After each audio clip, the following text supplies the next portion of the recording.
চুরি করিয়া হলেও কোরবানি দিব, এই ফজিলত থেকে বাদ দেওয়া যাবে না। তবে চুরি করতে কই যাব? মানুষের বাড়ি গেলে ধরা খাইলে তো ভিডা বিসমিল্লাহ ছাড়া সমানে চলবে না। এমন জায়গায় যাব যেখানে ধরা খাইলেও জামিনের একটা রাস্তা আছে। কই যাই? গুনতে গুনতে খবর নিয়ে দেখে গতকাল রাত, আগামীকালকে ঈদের দিন, আমার মামা সুন্দর একটা গরু কিনা ফেলাইছে। আজকের রাত্রে বেলা, ভোর রাত্রে বান্দা আগা দৌড়াইতেছে মামার বাড়ি। গরুটা নিয়ে যখন যায়, মসজিদের ইমাম সাহেবের সাথে মোলাকাত হয়ে গেল। ইমাম সাহেব উঠছে, ফজরের আগে তাহাজ্জুদ পড়বে। হঠাৎ দেখে ওই এলাকার বান্দা, গরিব মানুষ গরু নিয়ে যায়। কই যাও?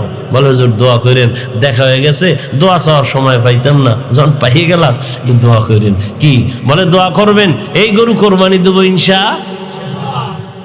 তুমি না গরিব মানুষ, গরু ফাইলা কই?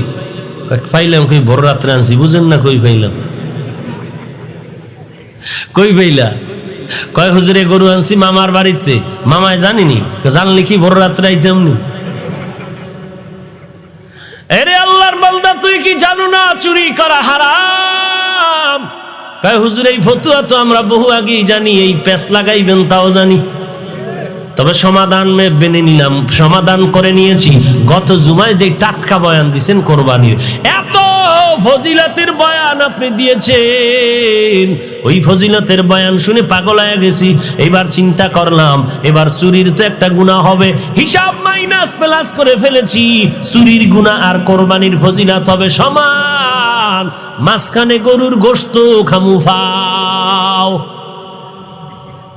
চুরির গুনাহ আর ফজিলত সমান, মাঝখানে গোশত খামু কি ফাও। বুঝেন না কথা? এই হলো আমাদের ইমানের হালাত। ওই যে বলে না।